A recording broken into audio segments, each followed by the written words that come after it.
Avec Florence Anf, on a fait le constat en début de mandat, qu'on a partagé avec l'ensemble des usagers, ce qu'on appelle des conseils de vie sociale de l'ensemble des établissements, on en a 6 sur Grenoble, qu'on avait une désaffection massive de ces équipements qui ne correspondent plus véritablement aux demandes, aux besoins de la plupart des personnes âgées grenobloises. On a une chute de fréquentation extrêmement massive, on a un patrimoine qui est assez ancien, c'était pas le cas à la Villeneuve, mais on a encore des résidences où par exemple il n'y a pas de douche privative, donc il y a beaucoup de gens qui veulent y. Donc on a un enjeu très fort pour repenser à la fois le patrimoine et repenser les services par rapport aux besoins pour les personnes.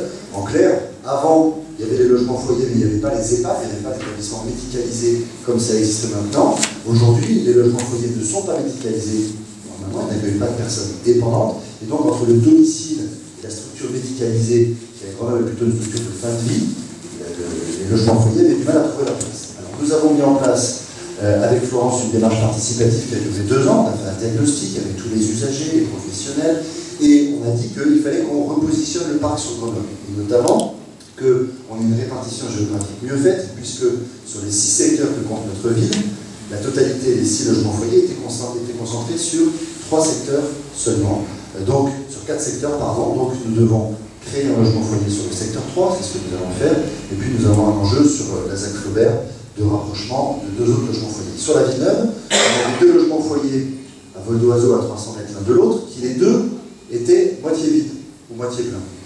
Et donc, le choix qui a été fait, qui encore une fois a fait l'objet de très nombreuses heures de discussion, a été de fermer l'un des 2 sur la Villeneuve pour réinvestir sur celui qui serait conservé. C'est-à-dire qu'on pense que c'est bien mieux pour les personnes vivant à la Villeneuve et pour celles qui souhaitent y venir pour aller en logement foyer, d'avoir une résidence attractive qui marche bien. Vous savez qu'il y a un effet de nombre. Quand vous êtes dans une résidence qui est vide à moitié, c'est pas particulièrement joyeux et heureux la vie sociale à l'intérieur de la résidence. Donc, là aussi, on a fait une consultation, on a même discuté et travaillé avec les unions de quartier, entre le lac et les Gentianes. Le choix était cornélien, le choix a été fait de fermer les Gentianes, on a relogé tout le monde, il n'y a pas eu de problème, bien évidemment, on a accompagné ça sur plusieurs mois, vous imaginez bien que ce n'est pas des structures qu'on ferme d'un coup de cuillère à peau.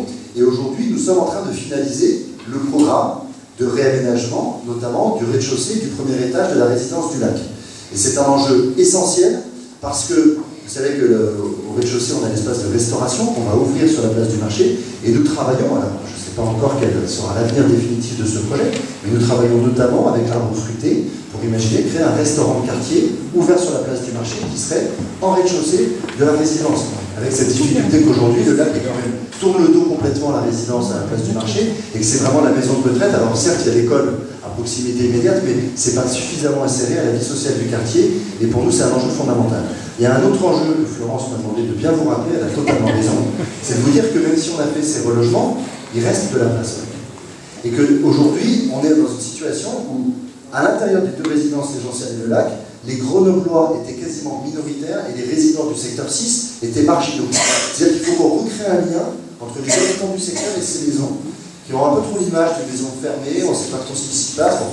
Et donc là-dessus, je ne vais pas être plus long parce que d'autres collègues peuvent répondre, mais on a un projet très important pour développer l'animation et la vie sociale, et on va investir très massivement, le projet est à plus d'1 million d'euros, pour que le lac soit une résidence pleinement attractive, donc c'est vraiment cet enjeu. Dernier mot pour être précis par rapport à votre question, on ne fait pas d'économie immédiate lorsqu'on ferme une résidence, parce qu'on redéploie le personnel, et donc ça prend un petit peu de temps. Donc c'est une résidence qui coûtait 250 000 euros par an au CCS en termes de déficit.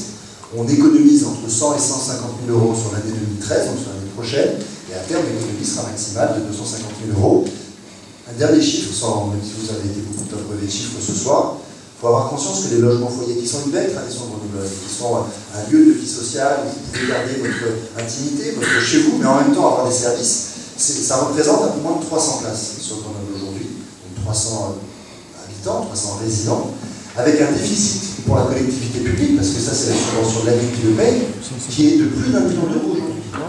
Donc, et pour des personnes qui ne sont ni les plus pauvres, ni les plus fragiles en termes de dépendance. Donc bien sûr, ce modèle, il faut le préserver, c'est pour ça qu'on a imaginé un nouveau modèle, je ne vais pas le développer ici, mais c'est aussi très important qu'on remette à l'équilibre, ou en tout cas qu'on essaie de compenser la chute vertigineuse financièrement là-dessus, parce que c'est pas parce que c'est l'action sociale, il ne faut pas essayer de le gérer de manière vertueuse. C'est de l'argent derrière, quand on économise, qu'on peut redéployer sur d'autres politiques sociales qui en ont bien besoin, elles aussi. Merci.